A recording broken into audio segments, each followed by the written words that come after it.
Hi friends, അസ്സാം വലൈക്കും. എല്ലാവർക്കും സുഖമാണല്ലോ അല്ലേ? ഓക്കെ, ഞാനിന്ന് എന്ത് ചെയ്യാന്ന് വെച്ചാൽ നമ്മുടെ വീട്ടിൽ കോമൺ ആയിട്ടൊക്കെ ഉണ്ടാക്കണം പയറും കഞ്ഞിയില്ലേ, പയറും കഞ്ഞി. അതാണ് ഇന്ന് ഉണ്ടാക്കുന്നത്. അപ്പോൾ ചെറുതിൽ നിന്നും വലുതിലേക്ക് തുടങ്ങാം. എല്ലാവർക്കും അറിയുന്ന തന്നെയാണ്, എന്നാൽ ഞാൻ ഉണ്ടാക്കുന്നത് വേറൊരു രീതിയിലാണ്. നന്നായിരിക്കും. അപ്പോൾ അതൊന്ന് നിങ്ങളെ കൂടെ കാണിക്കാമെന്ന് വിചാരിച്ചു. നമുക്ക് വീഡിയോയിലേക്ക് പോകാം. ഈ ടീ കപ്പിൻ്റെ അളവിലാണ് 2 കപ്പ് പയർ, അതുപോലെ 2 കപ്പ് അരി. നമ്മൾ ചോറ് വയ്ക്കുന്ന അരി മതി, ഏതരി ആയിരുന്നാലും കുഴപ്പമില്ല. അതുപോലെ ഒരു 5 8 10 കൊച്ചുള്ളി, 2 വറ്റൽമുളക്, 1 ടീസ്പൂൺ ഉലുവ. ഇത്രയാണ് ആവശ്യം.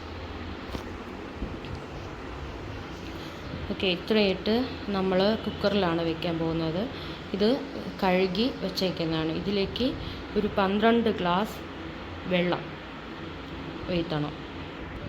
ഓക്കെ, 12 ഗ്ലാസ് വെള്ളം വീഴ്ത്തിയിട്ടുണ്ട്. ഇതിലേക്ക് ആവശ്യത്തിനായ ഉപ്പ് ചേർക്കാം. നിങ്ങളുടെ ടേസ്റ്റ് അനുസരിച്ച് ഉപ്പ് ചേർക്കാം. ഇനി ഇതൊരു 6-7 ഫിസിൽ ഇടാം.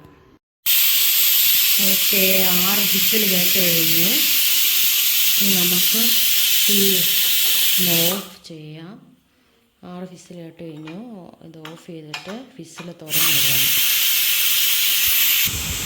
ഓക്കെ, അതുപോലെ ഫിസിൽ ഫുള്ള് തുറന്ന് വിട്ടതിന് ശേഷം ഇത് ഒരു അരമുറി തേങ്ങ 1.5 ഗ്ലാസ് വെള്ളം വീട്ടി അരിച്ചെടുത്തതാണ്. അതിൻ്റെ തേങ്ങാപ്പാലാണ് ഇത്. നമുക്ക് ഇതിലേക്ക് വീട്ടി ഒന്നും കൂടി ഒരു ഫിസിലിട്ട് എടുക്കാം. ഇതാ ഇപ്പോൾ ഇങ്ങനെ ആയിട്ടുണ്ട്. നമുക്കിനി ഇത് തേങ്ങാപ്പാറ്റ് ഇതിൽ നന്നായിട്ടൊന്ന് വീട്ടി കൊടുക്കാം.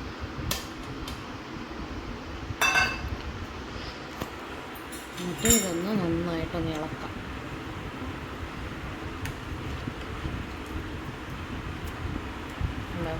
വെന്തിട്ടില്ല. അടുത്തൊരു ഫിസിലാകുമ്പോഴത്തേക്കും ഒരു 2 ഫിസിലും കൂടെ വേണം തോന്നുന്നു.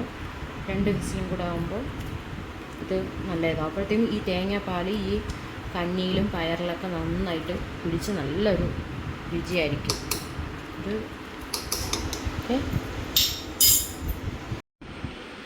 ഓക്കെ, 2 ഫിസിലായിട്ട് ലാസ്റ്റ് ഫിസിൽ ഓഫ് ചെയ്യാണ്ട് ആ ചൂടിൽ നിന്ന് വേവാൻ കണക്കിന് വെച്ചിട്ടുണ്ട്. പേരെല്ലാം പോയിട്ടുണ്ട്. ഓക്കെ, പേരെല്ലാം പോയിട്ടുണ്ട്. നമുക്കിത് തുറന്ന് നോക്കാം. ഓക്കെ, ഓപ്പൺ ആക്കുമ്പോൾ ഇങ്ങനെ ഇരിക്കും. കുറച്ച് വെള്ളം കുറവാണെന്ന് തോന്നുന്നു. നിങ്ങളുടെ ആവശ്യത്തിന് വെള്ളം വേണമെങ്കിൽ വീക്കാം, അല്ലെങ്കിൽ വേണ്ട. പിന്നെ ഉപ്പ് നോക്കണം. ഓക്കെ, നമുക്കിനി ഇത് ഒരു ബൗളിലേക്ക് മാറ്റാം. ഓക്കെ, ഇതൊരു ബൗളിലേക്ക് മാറ്റിയിട്ടുണ്ട്. നല്ല ടേസ്റ്റാണ്. എല്ലാവരും ഒന്ന് ട്രൈ ചെയ്ത് നോക്കണം. ഇതിൻ്റെ കൂട്ടത്തിൽ നമ്മുടെ വീട്ടിലൊക്കെ ഉണ്ടാക്കുന്ന നല്ല കടുമാങ്ങ ഉണ്ടെങ്കിൽ സൂപ്പറായിരിക്കും. അപ്പോൾ എൻ്റെ കയ്യിൽ കടുമാങ്ങയല്ല, ഞാൻ അതുകൊണ്ട് നാരങ്ങ വെച്ചിട്ടാണ് എടുത്തിരിക്കുന്നത്. ഓക്കെ, സൂപ്പറായിരിക്കുന്നു. എല്ലാവരും ഒന്ന് ട്രൈ ചെയ്ത് നോക്കണം. എല്ലാവരും എൻ്റെ വീഡിയോ സബ്സ്ക്രൈബ് ചെയ്യുക, ലൈക്ക് ചെയ്യുക, കമൻറ്റ് ചെയ്യുക. ഓക്കെ, നമുക്കിനി റിവ്യൂ ആക്കാൻ എൻ്റെ ഷയുവിൻ്റെ അടുത്തൊന്ന് ചോദിക്കാം. ഓക്കെ, ചയ്യു, ഒരു സ്പൂൺ കഴിച്ചു നോക്ക്, കൊള്ളാവോ എന്ന്. ചൂടാണ്.